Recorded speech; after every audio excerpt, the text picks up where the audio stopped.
Hello. Good morning, Praveen sir. Yes, good morning, madam. Okay. Good morning, sir, and all the students.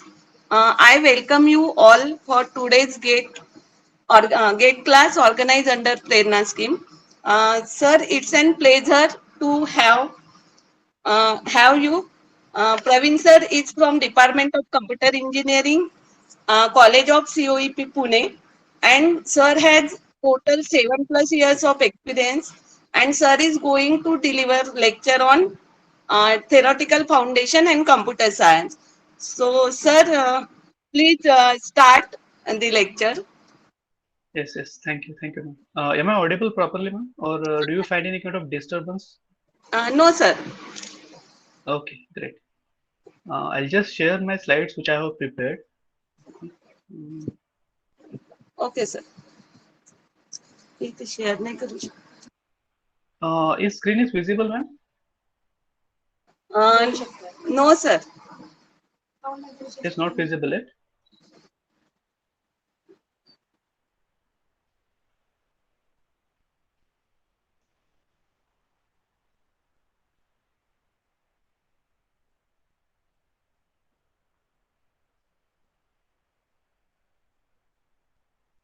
Is it visible now or still? Sir, not visible. Okay.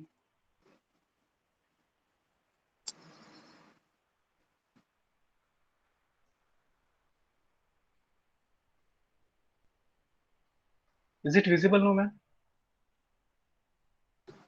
Yes, sir. Yes, sir. Okay. Okay. So good morning, students. Already you know the agenda of today's session, why we have gathered here. So already, I think whatever the information I have got, you might have gone through few lectures related to this awareness of GATE. In that, you might have covered some of the subjects. So today, basically, we are focusing on this subject, theory of computation, which is very basic and core subject related to this GATE examination. Okay, so before starting to this today's session, I'll just inform you. I have divided this session in three parts. So first of all, we will see what exactly this gate is. What is overview of this gate? Who are eligible for this? Who conduct this gate exam? And what are the benefits of this? All those things I'm going to cover in first two slides. After that, we will see what are different subjects we have for this computer science gate exam. There are a lot of subjects you might have already aware of that, and from that, this theory of computation is one of them. So we'll see what are different subjects we have for this gate exam, what are different weightages for all those subjects, and how much weightage we have for this theory of computation course. And after that, we are going to talk about in detail what are different topics we have to cover to achieve the good marks for this theory of computation course. And we will discuss in detail related to all the points which we have in this theory of computation course. Okay, so I'll start with the overview of this gate. What we have, who conducts this gate exam, what is main aim of this gate exam, who can eligible for this gate exam. So just a few three or four slides which are very introductory, and after that we will start with our actual session. So actually, already you know कि this GATE exam is conducted by IITs of our country. Each and every year, one of IIT comes forward and they are going to conduct this exam. And the main aim of this exam is what to obtain the entry and financial assistance to postgraduate program.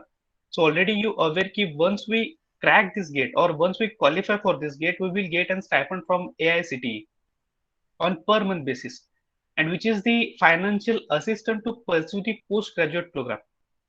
It might be master or it might be doctoral. So right now there are few colleges who have initiated the integrated postgraduate program. So what is meaning of that integrated? So you are going to complete your MTech or MTech as well as doctoral program in one go. It might be 4 or 6 years program. So in which you will get assistance or financial assistance from AICT, and you are able to complete your postgraduate program as well as doctoral program in one go. And next, who can give this exam? So according to the eligibility criteria, candidates in pre-final or final year means what? If you are available or if you're studying in third year and if you're studying in final year, both the students are eligible to adapt this GATE exam, and the students who have passed this undergraduate program or postgraduate program. So everyone are eligible for this GATE exam. Either you are studying in third year exam or final year exam, or you have passed your UG, or you are passed your PG program. All are eligible for this exam, and there is no any age limit. So this is just overview what exactly this GATE is, who is going to conduct, and what is aim of this, and this is the scope of this GATE exam. So basically, the students who are studying at the undergraduate level, the main aim of those students is what? To get the entry at the IITs or NITs for the higher studies, like MTech or MTech. Okay, so for that, GATE is very base. So if you are qualified for GATE, so you can appear for the entrance exam at various IITs. So IITs will have their own selection process, and the eligibility criteria for those selection process is GATE. So if you are qualified for GATE, then you are eligible for the process which IIT follows. And again, they are checking your GATE score. So a lot of things are there. And for those IITs and NITs, the base is what GATE. So if your aim is to pursue your postgraduate from IITs and NITs, then you have to appear for this GATE and score the good marks. So there are two concepts. So whenever we are appearing for the GATE, there are two scores basically that GATE authority will give you. So first is GATE marks and other is GATE score. So GATE marks are out of 100 and GATE score is out of 1000. So GATE score is the normalized score, which again given by this GATE authority, and which is nothing but out of 1000. And whatever the admissions you took for this postgraduate program, it is based on your GATE score. So eventually we have to focus on the GATE score. So if you are having very good GATE score, then you are eligible to appear for this the entry at IITs and NITs. So for NITs, I don't think there is any selection process. So we have to appear.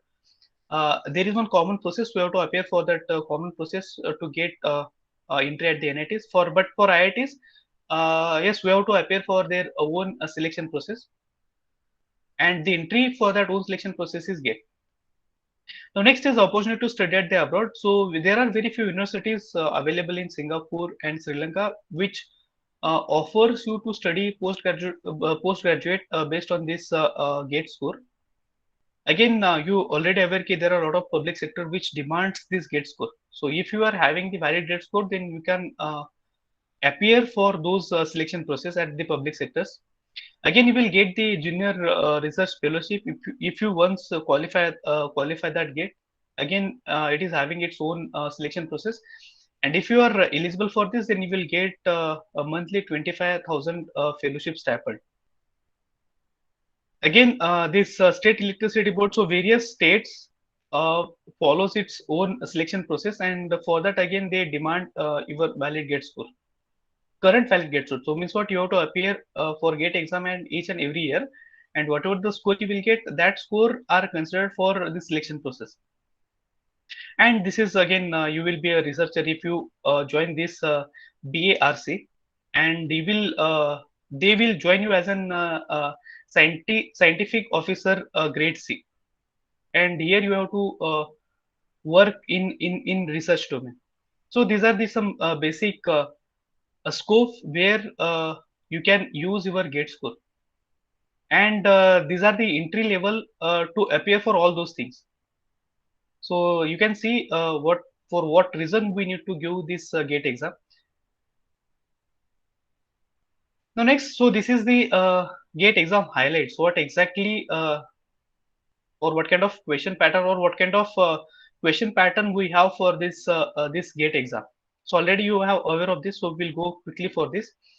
So already you know that this exam is a 3-hour exam, and mode of examination is the computer-based test. So prior to 3-4 years, 4-5 years, this GATE exam has to be offline exam. But after that, they have started with this computer-based test, and now you have to give this exam as an in online mode. So this is 3-hour exam, And the question types are nothing but the objective type and a numerical answer type. So this again the new thing which is introduced before 5-6 years only. So all questions are of subjective type, and some of the questions are of numerical answer type also. So means what, they will give the questions, but the option are not provided for those questions. So we have to solve those questions, and whatever the answer we will get, we need to write that answer in the specific box which they will provide. So total number of questions are 65. So this is fixed. So this count is not going to change. Total marks is again 100. So again this count is not going to change. And there are total 3 sections. Rather, there are 2 sections. Mathematics is part of the subject specific only. But I have just divided that because this is not part of our subject specific. So that's why I have just uh, drawn outside to this subject specific part. So these 3 sections, first one is aptitude engineering. So the first section is aptitude. So there are total 10 questions coming in this aptitude section. So first 5 questions for 1 mark and next 5 questions for 2 marks. So total 15 mark weightage for this aptitude engineering. Next is mathematics. So already you have studied the basic mathematics in the first year and in the second year. And many questions are based on those concepts only. And again, this mathematics will have the weightage of 10 to 15 marks for each and every exam. And this subject specifics already, whatever the subject domain we have. So all the students are nothing but the computer science students. So already you know what subject we have in our curriculum, and some specific subjects are picked for this GATE exams. Okay, and each subject will have its own weightage. So that weightage is not fixed, so it is in some range, but that is there. So each subject, so whatever the subject we have for that GATE exam, each subject will have some specific weightage, and those weightage we will see down the line. And what subject we have for those for this GATE exam, so that again we will see. So next, what will be the marking scheme for those all these questions, whatever they are going to come in this GATE exam. So first, Excuse me, yes, sir, only first slide is visible. only first slide is visible. Uh-huh. Just a minute.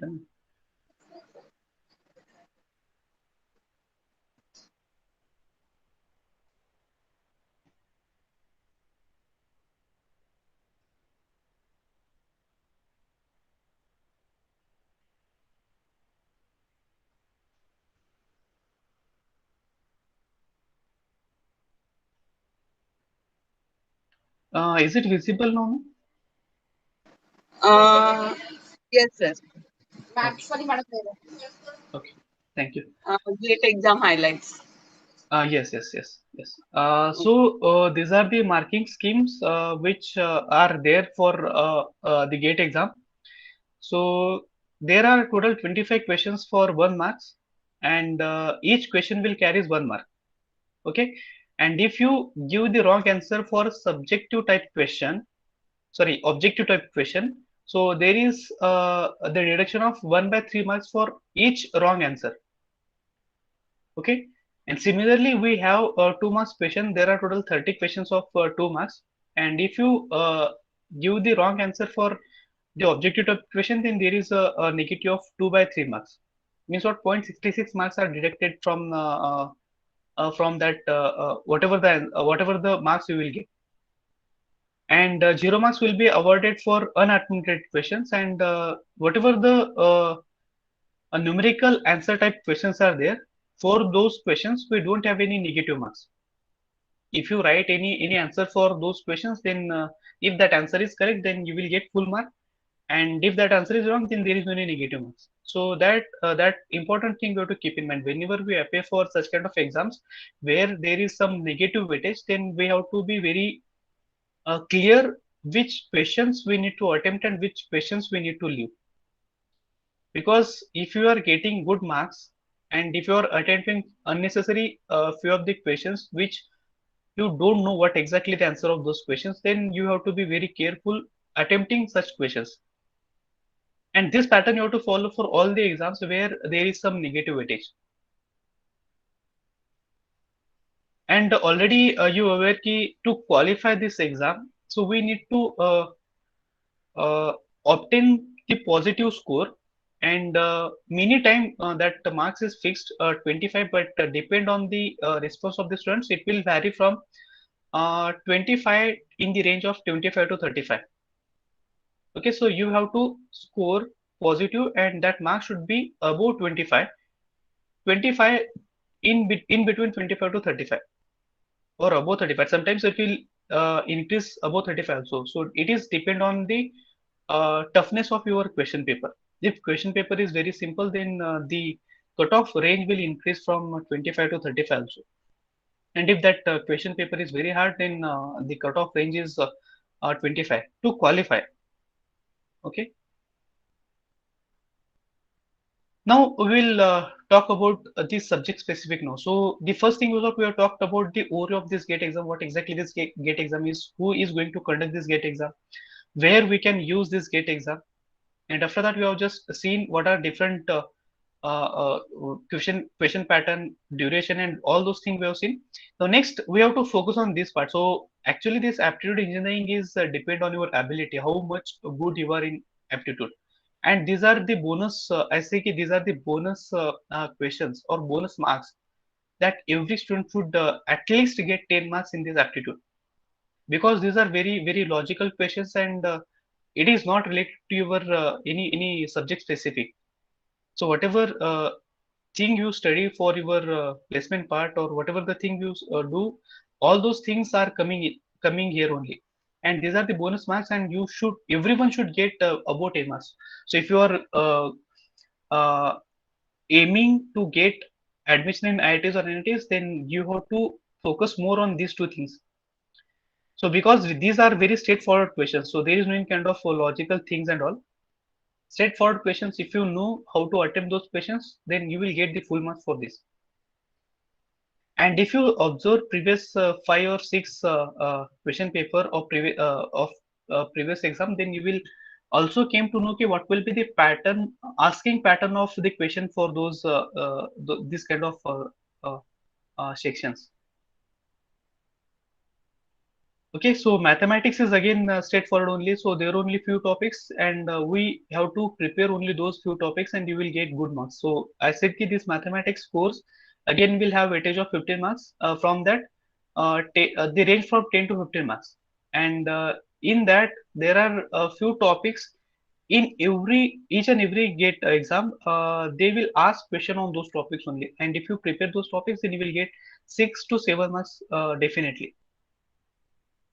And now we're talking about this subject specific. So if you talk about this computer science GATE exam, then there are a lot of subjects. Initially, there are a lot of subjects, but after that, they have just reduced those subject count to this much. So first is engineering mathematics, already we talked about, and these are the core subject of our department or our stream. So again, there are some subjects which are very simpler to learn and get good marks in GATE score, and there are some subjects which are somewhat difficult. For that, we need to focus more to get the good marks. So if you talk about the simpler subject, so if you see this digital logic is a very simpler one. If you study conceptually for this subject, then you will get 3 to 6 marks. So this subject is again asked for 3 to 6 marks. So each GATE exam will have minimum 3 marks, 3 questions or 3 marks question in each GATE exam, and it will range from 3 to 6. Again, this is a core subject, computer organization and architecture. So this subject is again having weightage 6 to 10 marks. This programming and data structure. So programming is nothing but the C programming and data structure. So these both the subjects are in combination, and this subject is having weightage 10 to 15 marks. And this is the core subject of our stream. So this subject will have the more weightage. So rather I could say that this programming and data structure and this design analysis of algorithm. So these two subjects will have almost weightage 20 to 25 marks in GATE exam. If you do these 3 subjects very properly, then also there are very high chances of cracking the GATE. If you study these three subjects properly along with this engineering mathematics and aptitude, so there are very high chances to crack your GATE exam. Crack means qualify your GATE exam, not good score, but you can qualify easily by using these three things. And again, we have this, these two are in combination, theory of computation and compiler design. Okay, so again, this will have, these two will come in hand by hand. So these two subjects will have weightage from 10 to 15 marks. So if you are studying theory of computation, then you must study this compiler design because they have some specific weightage, and they either they will ask question on this or on this. And again, we have this operating system, database, and this component. So all these are the core subject of our stream. So you must and you need to understand what specific purpose you are appearing for this gate. So you have to be fix your purpose, and according to that, you need to study, or you need to choose which subject I need to focus much, and based on that, you have to focus on this because understanding all those subject is first of all is a very tedious task. Okay, and once you understand that, then and which depth we need to focus those topics. So this is again the second task. So already you can see there are a lot of subjects, and if you study the single subject, it is not sufficient to understand that subject. It will take almost 1 month, 2 months to understand that subject. And here, when main thing is what we need to focus more on smart work. I could say hard work is there, but we need to focus more on the smart work also, because covering all the topics from all the subject is very difficult. But if you do all those study in smart way, then it is very much possible to cover everything.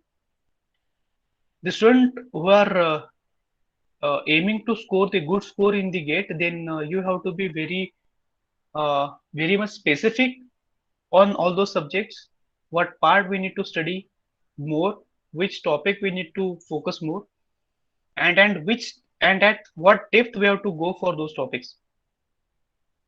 Okay, so that everything we have to be very sorted when you are aiming to go score the good when you are aiming to score the good score. The next is what when you are aiming for the cracking the GATE exam, then it is not that much difficult.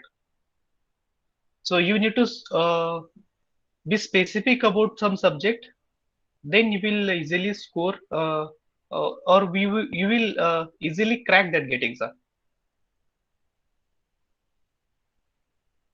For that, you just need to choose this specific subject, prepare for those subject, attempt only those questions which are coming in that GATE exam, and you will easily crack your GATE. Yeah, and if you are aiming to score the good marks, then you have to focus on all the subjects. From that, again, you have to focus on the topics which are coming frequently, and rest of the things. It will come once you start the preparing for those subjects.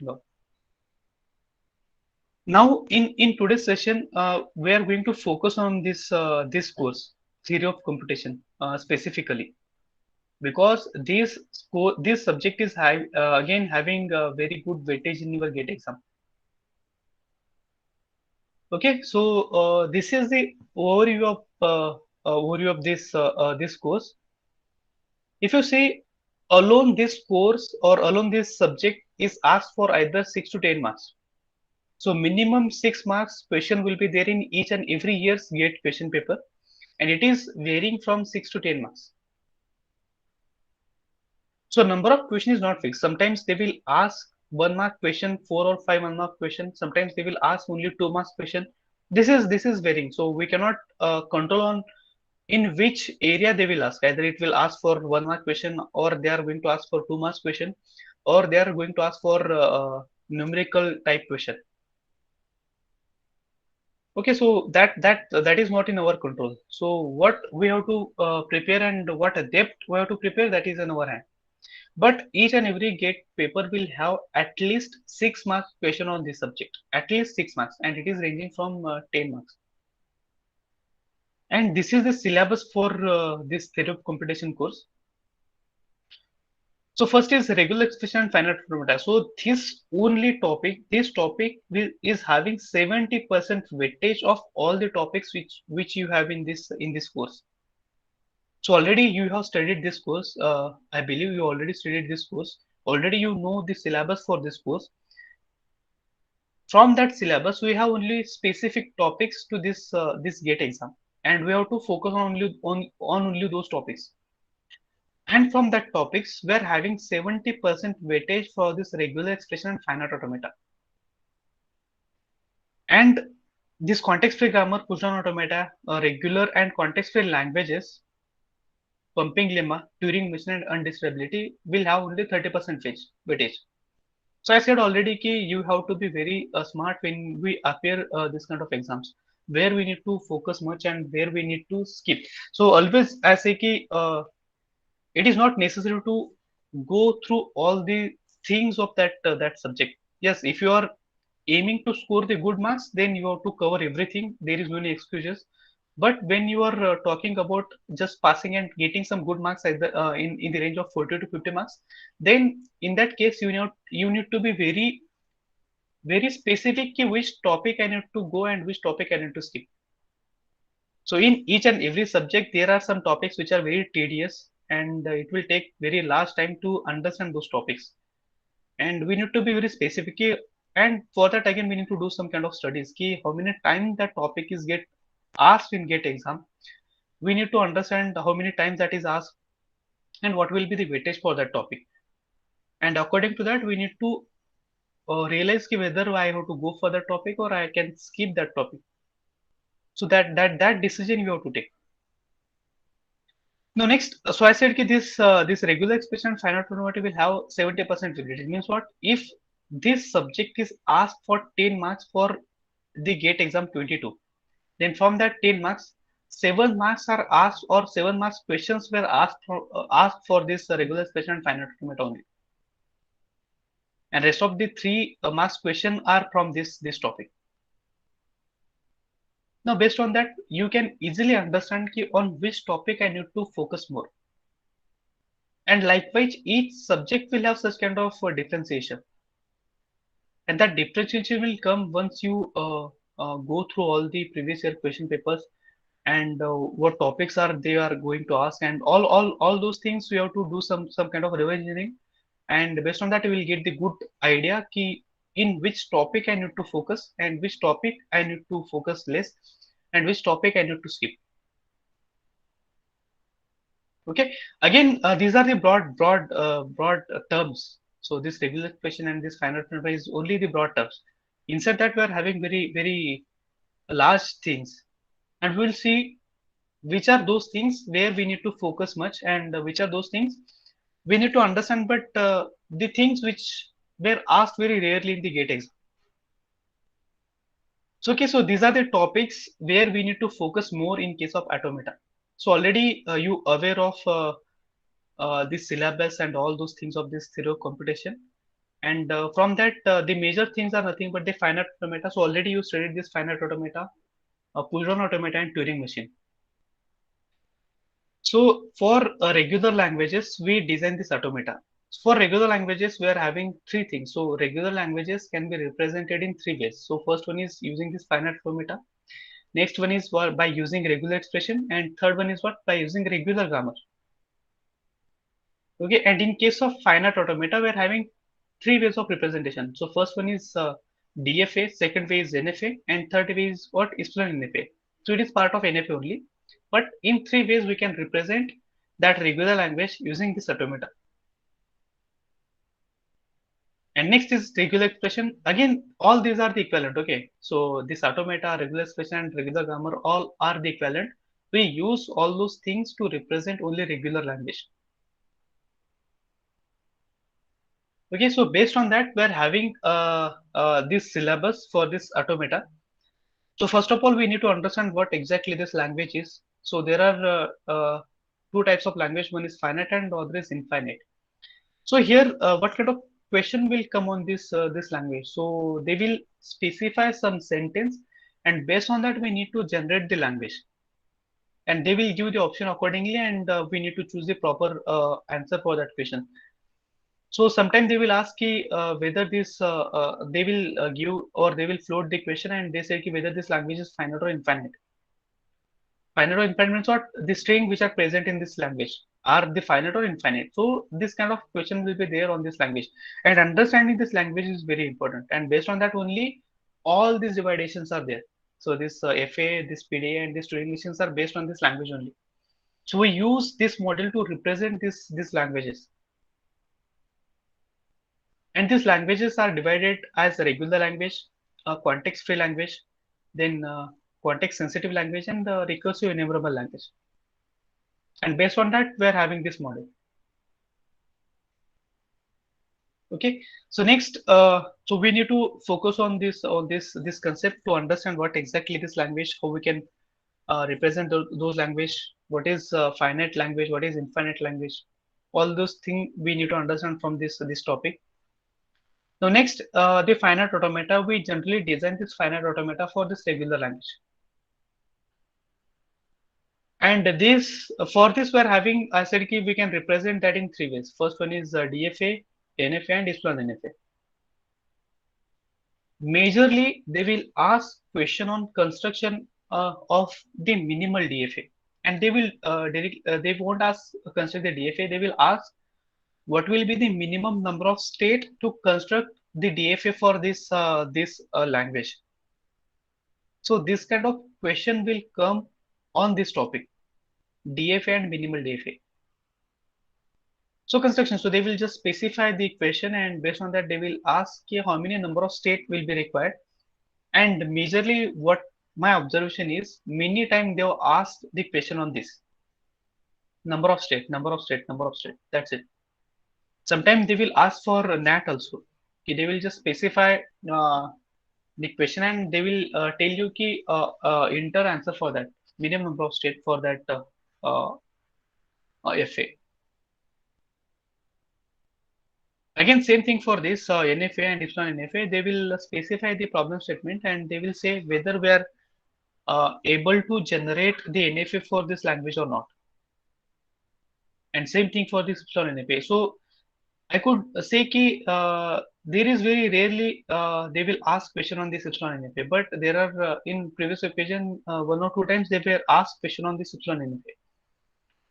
But major what we need to focus here, so we need to understand what will be the difference between this DFA, NFA, and epsilon NFA.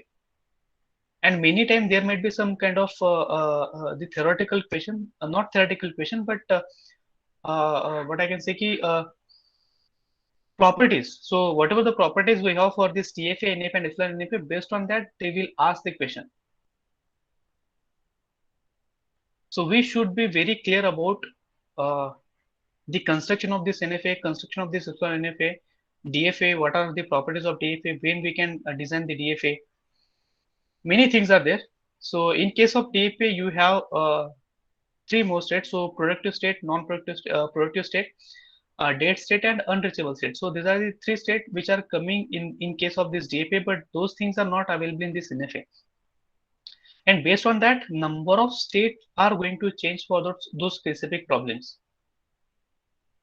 Okay, so those things we need to understand very, very clearly. So these differences, very small differences are there. And those differences we need to understand properly. And based on that, there might be questions are coming on the properties of this DFA, NFA, and epsilon NFA. Next, and from this again, we have to focus morely on this. Okay, so many time I could see ki there is definitely question on this DFA.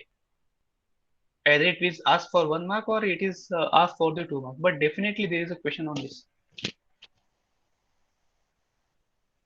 Now next, the conversion. So this is rarely asked. Many time this is asked either 1 or 2 times only.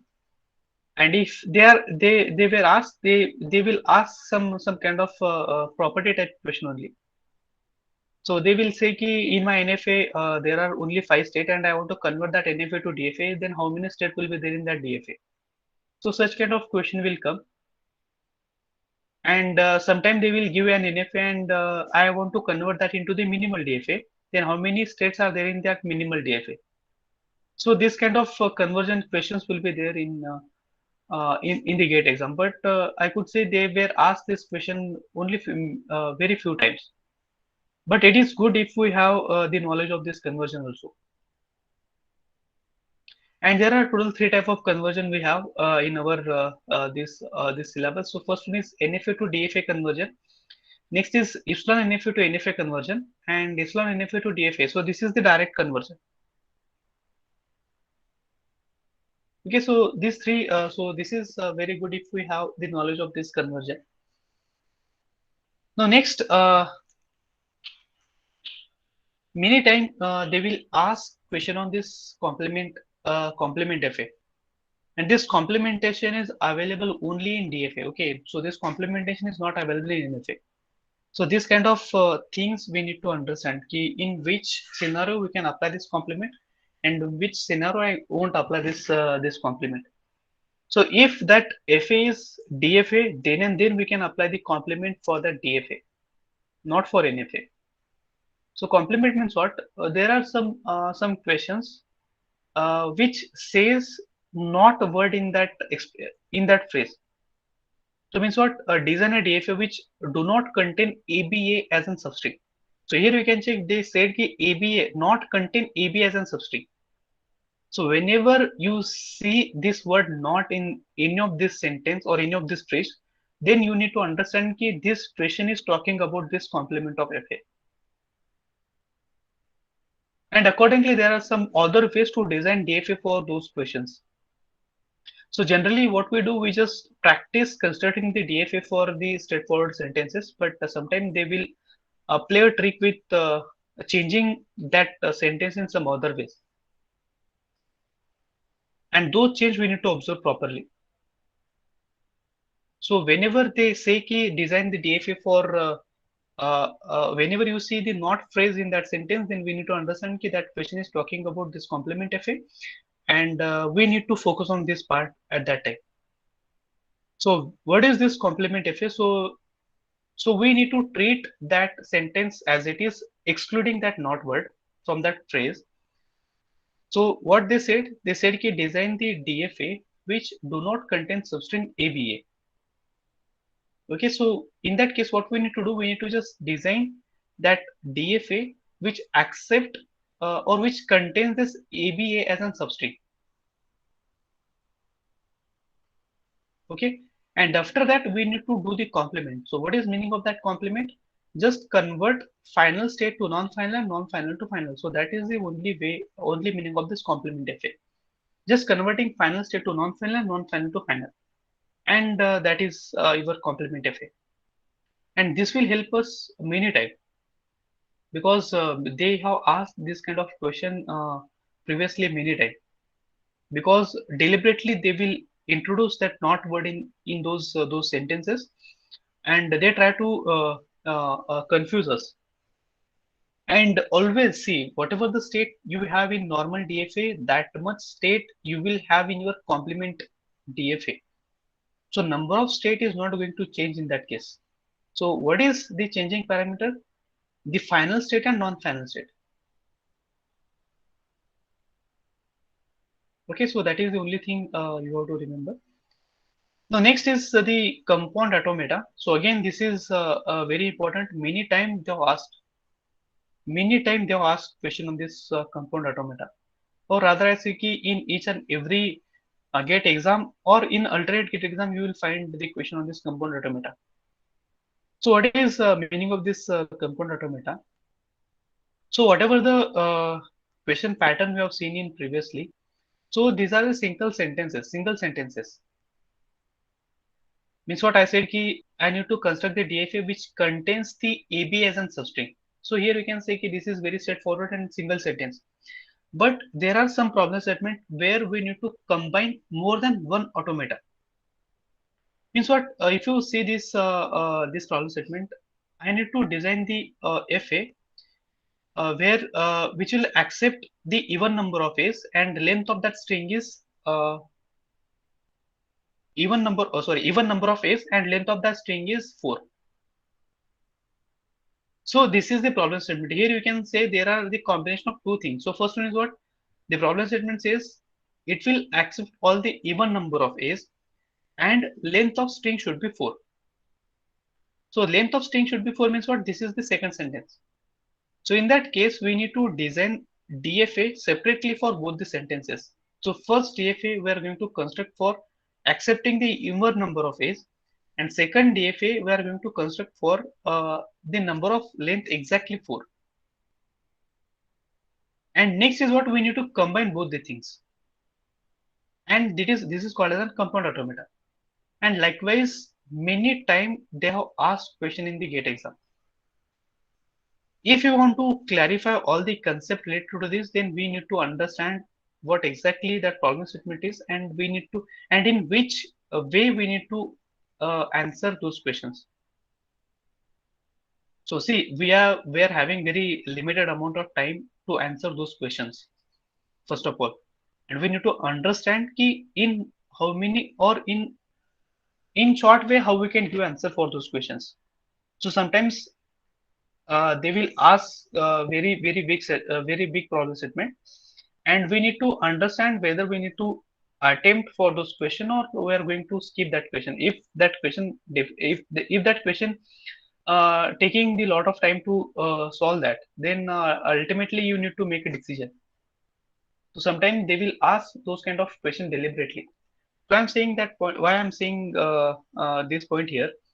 Because when we are trying to generate the automata in case of this compound automata, at that time it will take a lot of time, because we need to first of all we need to generate the automata for both the problem statement. So this is the first step.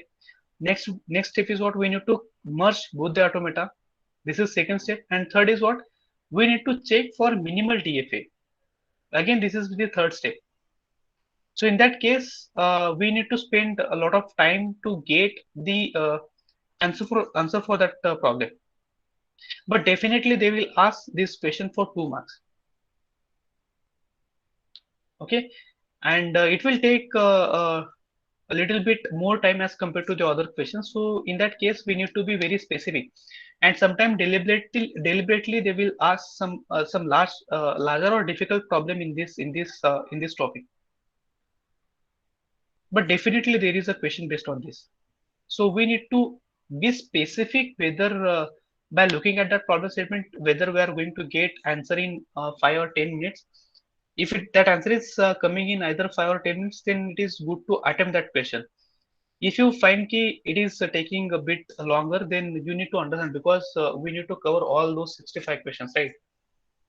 So that decision you have to take, whether we are going to attempt that question, or we are going to skip that question for a while, and you are coming back to that question at the end, because this topic will take a little bit more time as compared to the other topic. That's why I'm saying that point here. And last is the decision properties. Each and every GATE paper will have the question on these properties. Either it might be the closure property, or it might be the decision property. Definitely there is a question, and you have to be very uh, or rather I say ki you just uh, remember all those closure properties of all those FA, regular expression, CFG, PDA, and whatever the thing we have. Just remember all those properties. Definitely there is a one or two question based on that closure properties. And again, those questions are very straightforward. And those questions will definitely give either 1 or 2 marks to you.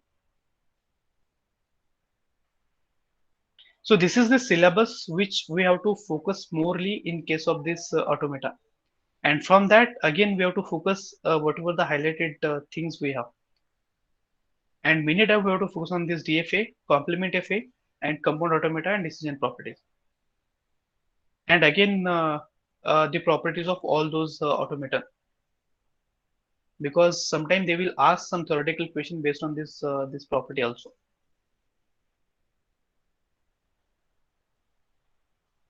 Okay, so this is the syllabus which we have to focus in case of this automata. Similarly, we have this the regular expression.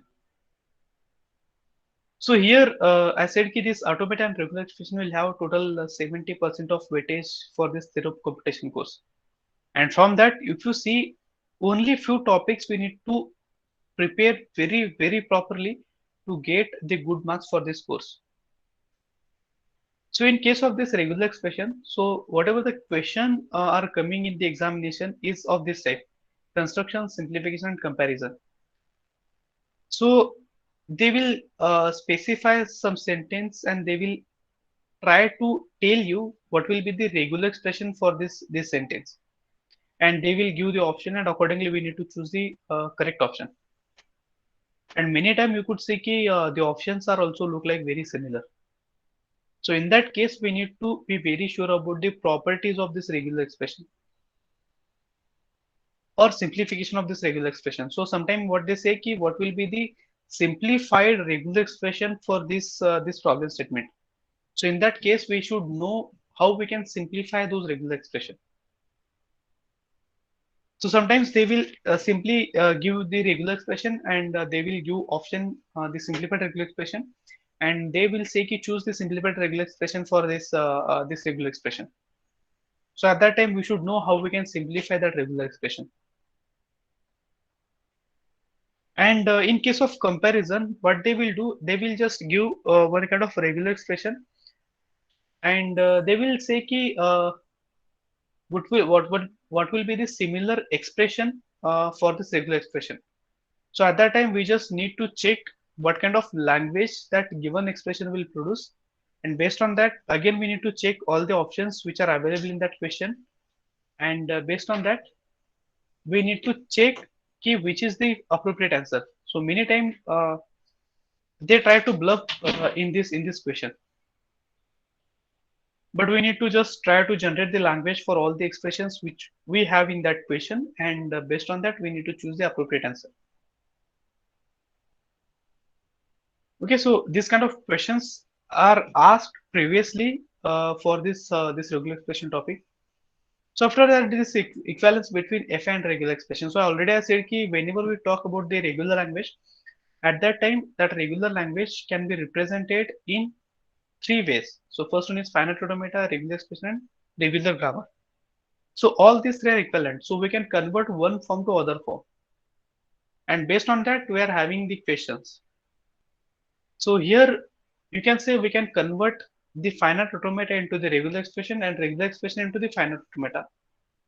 Vice versa is possible. So based on that, they will ask, very rarely they will ask in case of this uh, conversion questions. Again, we are having some algebraic properties. So what I said ki whatever the properties we have to remember all those properties as it is. And most importantly, these closure properties. All the closure properties of regular language we need to remember as it is, because there are some straightforward questions are coming on these closure properties.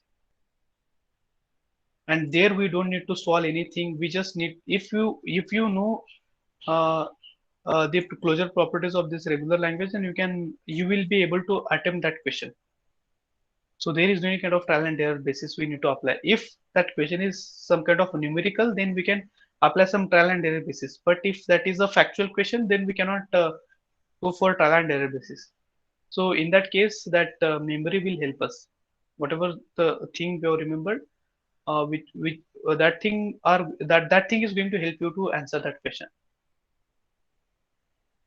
And though you could see ki this theory of computation is again mathematical course, but there are some questions which are coming based on these properties, uh, what I can say, these closure properties and all. Now next, there might be some questions are coming based on this pumping lemma. So this will help us to check whether that language is regular or not.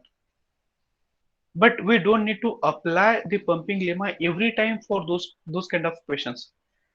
So when we learn all those things, at that time we can generate our own understanding by looking at that language. We are in a situation whether that language is regular or not. We are able to identify that language is regular or not, because at this stage, at this coming till this stage, we are very much confident about constructing the languages, constructing the FA and all. And you could see ki by looking at that language, you can easily understand whether we are able to generate the FA or not. So for those patients, it is not recommended to apply this pumping lemma. Just need to check the languages, check the conditions, and you can easily understand whether that language is regular language or not. Okay, again, many time they have asked, but I'm not recommending you to apply the pumping lemma for those languages. Again, this is a very important topic. Okay, but so how they will ask the question for this? So they simply give you 3 4 languages, and they will just say ki this language is regular language, this language is context language, this language is recursive movable language, and just they say ki whether this language, and we need to choose the appropriate answer for that. Or sometimes they will ask ki, which of the following languages is a regular language, and we need to choose the appropriate answer for that. And in that case, just looking at that language, you can easily understand whether that language is regular or not. So these kind of questions are coming in case of this regular expression. Now next is what FA as an output. So this they were asked these questions very rarely. I could say they were asked this question before 2008, and after that they never asked the questions based on this Moore and Miller machine. So you can again you can check whether we need to focus on this topic or we need to skip, because we cannot guarantee ki what kind of question are coming in upcoming exams. But they have asked question on this, so that's why I just included this topic here. Now next, this regular grammar. So this is again the base for understanding the context-free grammar. So I'm saying ki, so they won't ask question on regular grammar directly, but they ask question on context-free grammar, and base to understand that context-free grammar is this regular grammar. So understand how we can write this regular grammar for this regular language is also very important thing. Now next is this Chomsky's hierarchy. So many time they will ask question on this. So what kind of question they will ask? Just they will check in what they will do. They will just specify the languages, and they will tell us in which type this language will come, either in type 0, type 1, type 2, and type 3. So type 3 is all the languages or regular language will come into the type 3, and this scenario will go in downwards. So type 3 is regular, type 2 is context free, context sensitive, and this recursive enumerable. So this final automata will come in this type 3, this push on automata will come in this type 2, this context sensitive or LBA will come into this type 1, and Turing machine will come into the type 0. Okay, so again we need to focus more or we need to focus much time on this Chomsky's hierarchy. And the last one is equivalence between FA and regular grammar. So they haven't asked any question on this, but don't know. But this is the topic which we have in this gate. But we need to again understand how we can convert from FA to this regular grammar, and all those things we need to understand. So because for regular language, we have 3 representation, and we should be very clear about all those 3 representation, because this topic is having very higher weightage as compared to the other topics which are present in that course. So I recommend you to go for all the topics to understand all the topics, and from this topic also we need to focus more on the highlighted topic, because they can ask the question on any of the topics, so the topic is not limited, but we need to understand all the topic, focus on all the topic, but more focus on these topics which are highlighted and which eventually give you the 70% marks of that course.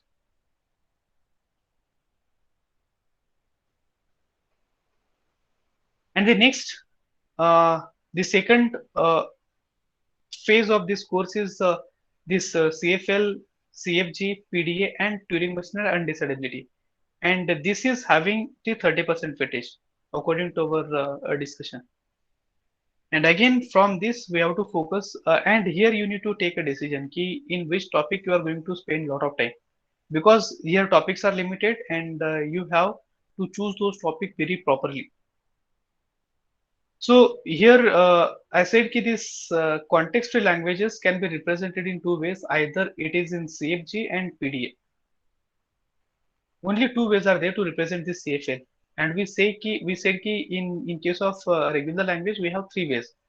This regular expression is the additional way there we have, but here we have only two ways.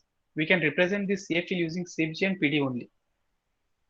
And based on that, many questions will come from this CFG and PD only.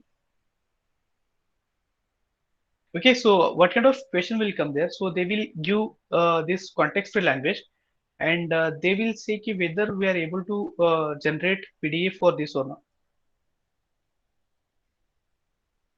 And in case of this context-free grammar, they will give the grammar and they will say ki simplify this grammar and tell me how many production will be there in that simplified grammar. So these are the productions which we have in this CFG. We are having this unit production, this epsilon production, and we are having this useless production. So when we talk about the simplification of CFG, at that time we need to remove all those things. And after that, whatever the production will be there, so that is the minimal production available in that CFG. And based on that, it will ask you how many number of production will be there in that simplified grammar.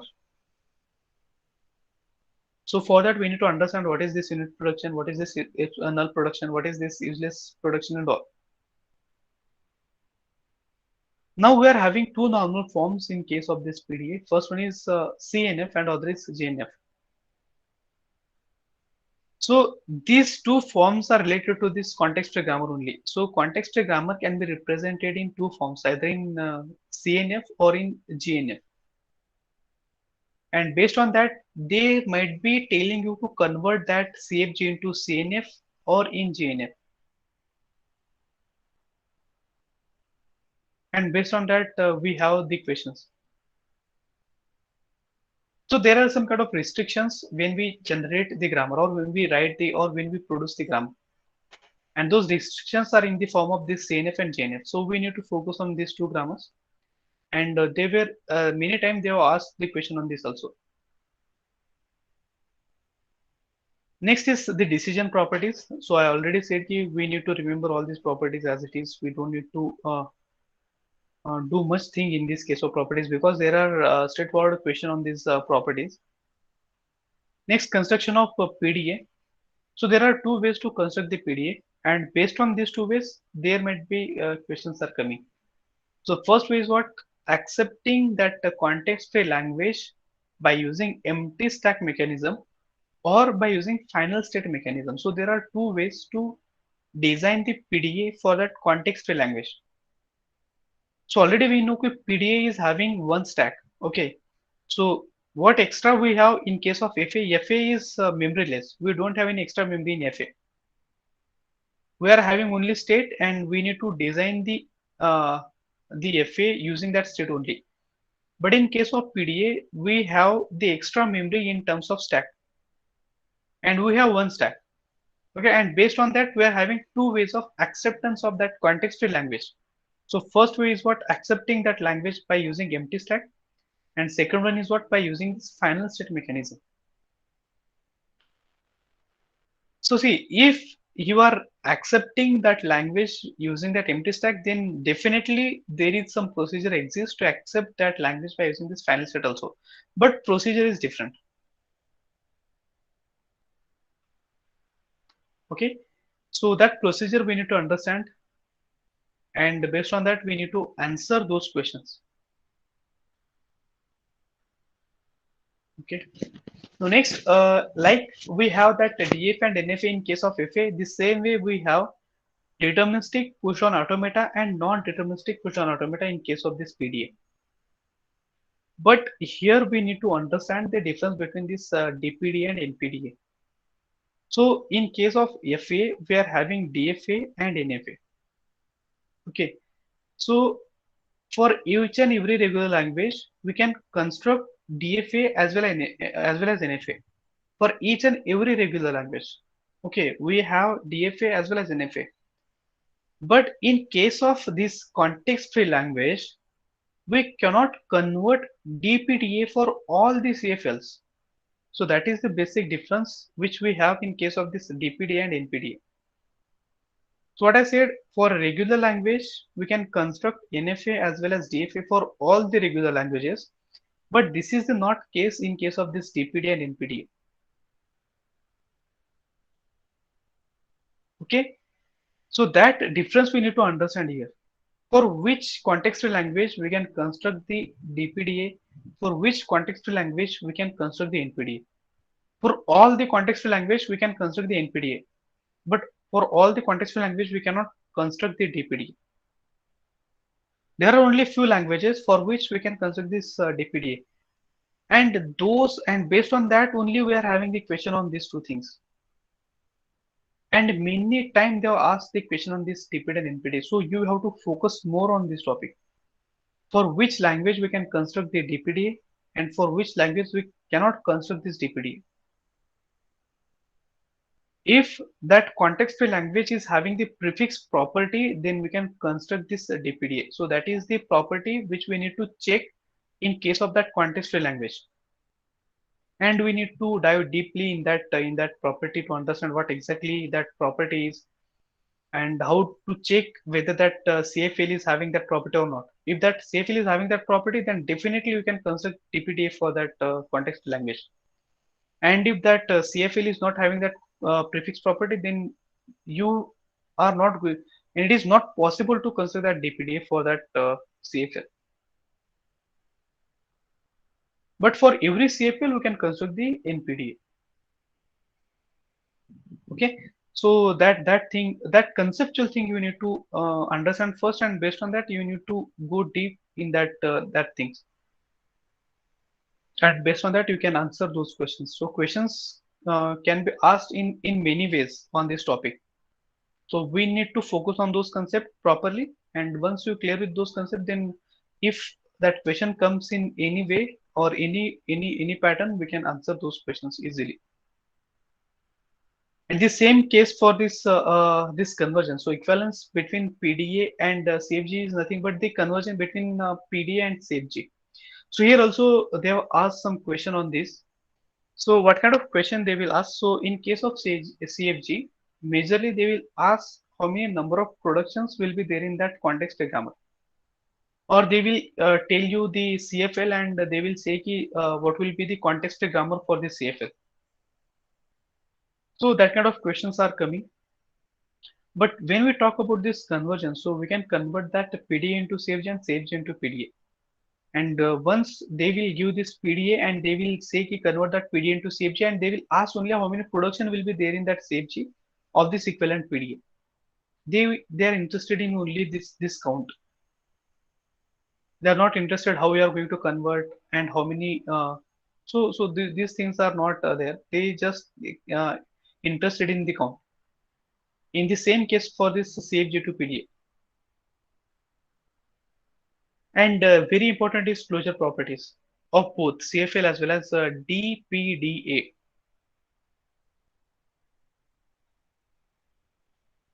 Okay, so DCFL is the language which is accepted by this DPDA. Okay, so CFL and DCFL, the DCFL is nothing but the language which is accepted by this DPDA, and this is subset of this CFL only. Okay, so we need to remember all these properties of this CFL as well as DCFL. So if we focus these 3 points, these 4 points, these closure properties, DPD, NPDA, this normal forms and simplification. So you will cover or you will get the good mark in case of this this PDA, CFL and the CFG. Because repeatedly they have asked question on this topic only. And from that 30% weightage, I could give 20% weightage for this. After that FA, they will ask more question on this PDA, and they will ask question very less on the Turing machine and undecidability. So this is the topics which we need to cover in case of this PDA. Now this is the last topic which we have in case of this theory of computation, and this topic will have only 10% weightage of that theory of computation course. So here they never ask question on this design of a Turing machine, but they will ask question on properties of this Turing machine. Again, the same thing. So whatever the thing we have seen, they construct the Turing machine for this, or can we design the Turing machine for this language? So this kind of questions they will ask. So again, the acceptance by Turing machine. So they will give some language, and they will say whether this specific string is accepted by this Turing machine or not. So already we know कि there are three states are available in this Turing machine. Whenever we design the Turing machine, if that string will halt in the final state, then we can say that string is accepted by that Turing machine. If that string is end in any one of the non-final state, then we say that string is rejected by that Turing machine. And if that string will go in execution forever, then it is non-halting, or it will won't halt any, or it is not going to halt anywhere. So based on that, we are having this acceptance of that Turing machine, and based on that, you will get the questions. So they will just give you the language and string, and they will check whether this string is accepted, rejected, or executed infinite time. Again, there might be questions coming on halting problem of Turing machine also. So that is very famous problem which we have in this theory of computation, and many time they will ask question on that also. But for this topic, they will ask the factual questions, very straightforward questions. So like a recursive and recursive enumerable language. So this Turing machine will accept the recursive as well as recursive enumerable languages. So we need to understand which languages are comes under recursive, which languages are comes under recursive enumerable. So those differences we need to focus properly. And based on that, there are a lot of properties we have for this recursive as well as the recursive enumerable. Those properties we need to understand properly, and based on that, they will just ask the question in some trickiest question based on that only. Okay, so similarly, we're having these closure properties of this recursive language as well as recursive enumerable language. So my suggestion is what for this topic, mostly they will ask question on these three topics only, mostly. And many time I've seen in previous exams also, they many time ask the questions on these three topics only. They never ask question on, but we cannot guarantee कि they are not going to ask in future also. They are going to ask, but we don't know कि at what time they will ask. But definitely there will be the question on this. And many times they will ask only the factual questions. So we need to be very specific about the concepts about this topic, and the straightforward questions. No any kind of construction, no any kind of design, no any logic we need to apply. If we know answer for those questions, we can just go directly. Otherwise, you can skip that questions because of that negative weightage in the gate. And finally, we have this undecidability. Undecidability means what? The problems which are get executed with the help of this Turing machine, and the problems which are not get executed with the help of this Turing machine. So based on that, we are having a few languages which are not accepted by this Turing machine, and this will comes under this undecidability. And this part again you will learn in case of design and analysis of algorithm. So these two parts will come in hand in hand. Okay, so we don't. If it is better if you're not focusing more here in this course, but you have to focus this part more on this design and analysis of algorithm, because there is a separate topic related to this decidability and undecidability or decision problems. you will see those part in that dark course separately. So these are the topics which we need to focus more in case of this last unit of our course. If you do so, whatever the highlighted parts I have given here, so if you do these parts properly, you are able to get 6 marks if this course is asked for the 10 marks. 6 to 7 marks you will get easily if this course is asked for the 10 marks. Sometimes still there might be chances of coming all the questions from these topics only. So while 90% times questions will come on these topics only, but we cannot guarantee for the 10%. It can be asked from these topics only, but all these questions will come from these topics only. None of the question will come out of this topic. If you check all the question papers of previous year, then you will find all the questions have came from these topics only. And now it is your duty in what depth they have asked that question, to understand in what depth they have asked that question, and in which depth in what depth when we need to understand that concept. So that is now it's your duty. Okay, so this is all about your subject specific for this theory of computation course. Now next, if you have any questions, any doubt related to this course, and anything related to this gate and all, and the questions are welcome from my end.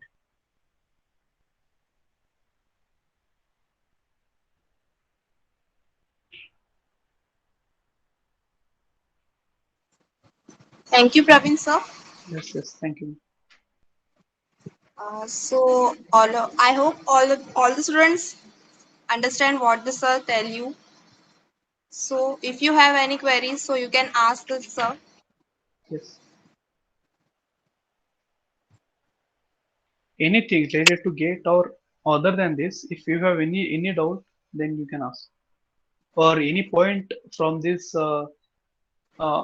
presentation which you have not understood properly, or anything.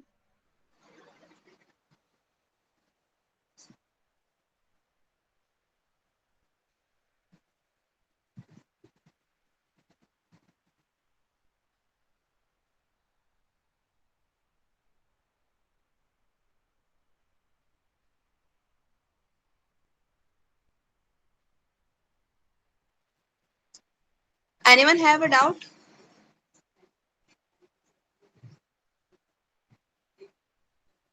No, ma'am. Thank you, Praveen sir, Yes, for thank you, sharing sir. your valuable time with us. Yes, thank you, ma'am. It's my pleasure to interact with with the students and all.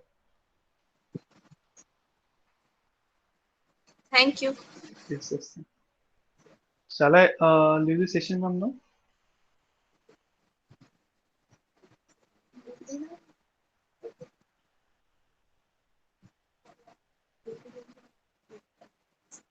Okay, you can leave this session. Thank you, sir.